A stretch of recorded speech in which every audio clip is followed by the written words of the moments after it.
Hey, and welcome to the Agile Business Analyst, your trusted source for business analysis related content here on YouTube. In this video, I'm going to explain the requirements lifecycle, meaning which states do your requirements have throughout the whole project, meaning from the beginning until the end. If you're interested in that, let's jump right into the content. First, why do we need a requirements lifecycle?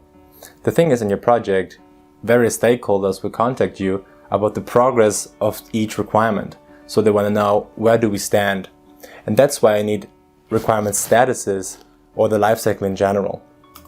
The very first status a requirement can be in is drafted, or you could also say initiated or created. This is basically the birth of a requirement. Imagine you're sitting in a workshop and a requirement is coming up, you're documenting it, so it's firstly in the status drafted. It will be pretty long in the status drafted until it is ready for the next status. The next status is also called verified. Now the question is, how do you come from drafted to verified? In order to verify a requirement, this requirement needs to meet certain criteria. If this requirement cannot meet these criteria, it's not verified, it's only drafted. So now let me explain which are these criteria. First, atomic. An atomic requirement means this requirement can stand for its own. It's not mixed up. You can imagine, for example, we have a requirement, user can create profiles, and also maybe the requirement, user can create playlists. But if you have a requirement mixed up, meaning user can create profiles and playlists, it's not atomic. What is the issue with that? The issue is later in testing. For example, let's say you have a test case. You see you can create profiles, but you cannot create playlists. Now the question is, what about this requirement? Is the test case failed or passed? That's why you need atomic requirements to make things more easy later on. The next criteria a requirement needs in order to be verified is completeness. Is your requirement complete? When I say complete, I basically mean, are there enough information in detail about this requirement so developers can move on? Of course, in an agile world, we don't have all requirements already set in the beginning, for sure not. But we need a certain level of detail so we can move on this one. The next criteria is consistency. When I say consistency, what do I mean? Basically, you as a business analyst, you have a list of requirements, and your requirements should be consistent with each other. This means the wording, so you can use user story format, you can use active or passive sentences. For example, user can create profiles, or profiles can be created by a user. Those are different kind of styles, right? So you want to make sure you have one style to be consistent.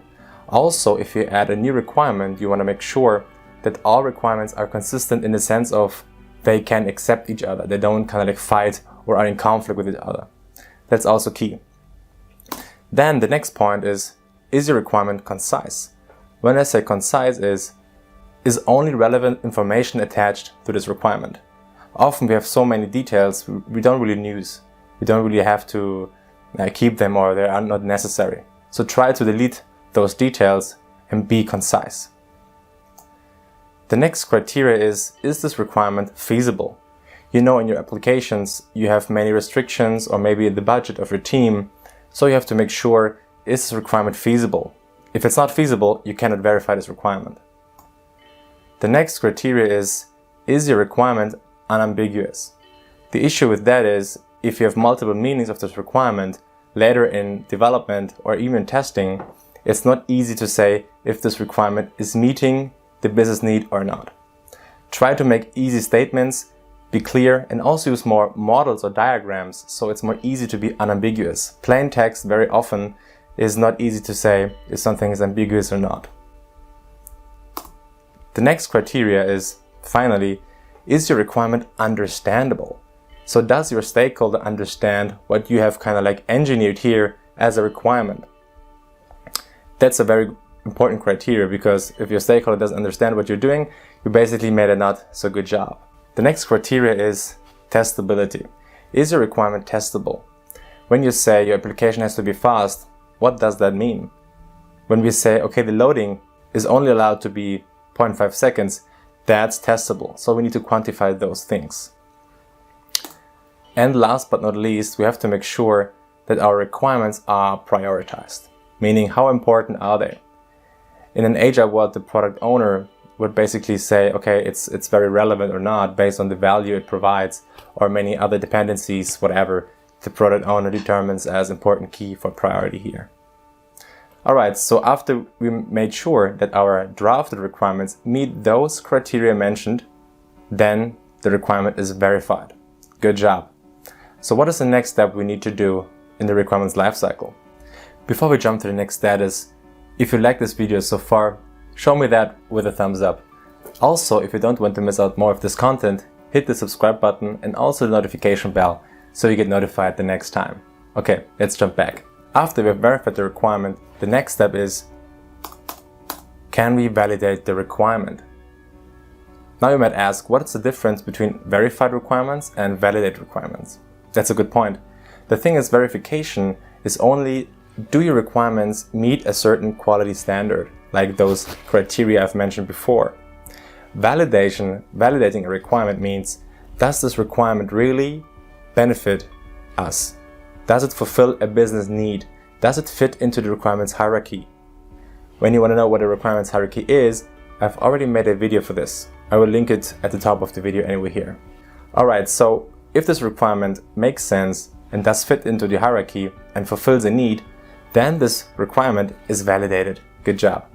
But what if that's not the case? If we cannot validate a requirement? This either means that the requirement is useless, so we should remove it again, or we have forgotten it in our requirements hierarchy and structure, so we need to add a new branch there.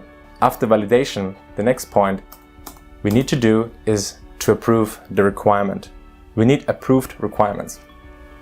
The point for this is, you as a business analyst, for sure you have the responsibility to track all the requirements, but in the end you're working for a company and someone there has to approve it in the sense of the stakeholders or more senior, right? Basically, it could be one person, it could be a whole team, a gremium, a committee to approve requirements.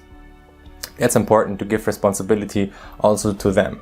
After you got your approval, great job, we can go to the next step. The next state a requirement could be in is in development. Basically, here we have informed the IT to develop something for us. In an Agile world, usually it is like you go to the product owner, you should tell them the requirement, and then it gets added on the backlog. And then the Scrum team itself can figure out how to implement the solution and when. The next point is to develop it, like I said, and then the next state is ready for testing. Is your requirement ready for testing? This means you as a business analyst or maybe another representative of the stakeholders are able to test what got implemented. For testing, we could also have multiple stages, like ready for system integration testing, ready for user acceptance testing. It's up to you. I just try to give you the lifecycle with a minimum of statuses, but of course you can refine it more and more, like you wish. After testing the requirement in the end, there are now two possibilities. First, it's accepted. So the user acceptance test was positive, meaning the test case passed. The requirement is implemented as desired in the beginning, as specified in the requirements gathering phase.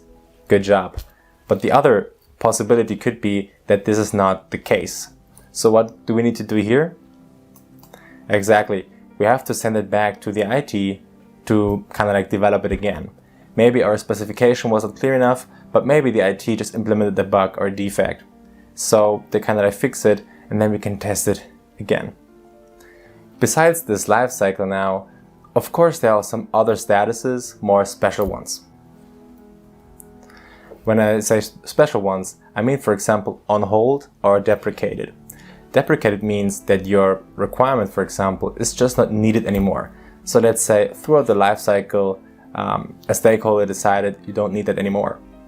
Or on hold could be, let's say this requirement is validated, but you don't get an approval now because the committee maybe just wants to discuss it for a later moment in the year. So you can say this requirement is on hold, meaning it's not forgotten, you know that it's still there, but currently you cannot look after it.